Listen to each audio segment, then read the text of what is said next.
In this presentation, we will take a look at some net present value assumptions we want to keep in mind as we apply and use the concepts of net present value. One assumption, it assumes the discount rate is unchanged during the project life. So as we have the project life, we're clearly using one discount rate, and we're assuming, of course, that discount rate will be the same unchanged throughout the life of the project. It also assumes that cash flows happen at one point per period as opposed to cash flows happening along or during that time period. So if we were to take a look at an example, the assumption is that the discount rate is something that is going to apply to the life of the project. So if we take a look at this project, we have cash flows from year 0 to 5, the initial cash flow happening, the outflow in year 0, 1, 2, 3, 4, and 5 being the inflows of 40,000, 40,000, 40,000, 40,000, and 70,000.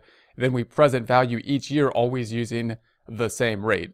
The net present value calculation won't work if we were to use multiple discount rates. If we want to apply a different discount rate to the year 3, we typically need to apply the same rate all the way through for the net present value calculation.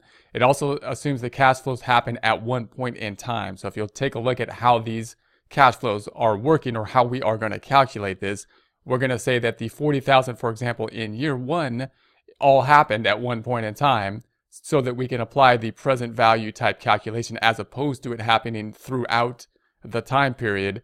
Therefore, we can apply the present value calculation to $1 amount and bring that dollar amount back to the present value. And that's what we do for each of the time periods. Now, we can mitigate this to some degree by basically having more time periods. We could break this into a monthly time period if we so choose and try to break out our cash flows on a monthly basis and then present value the months.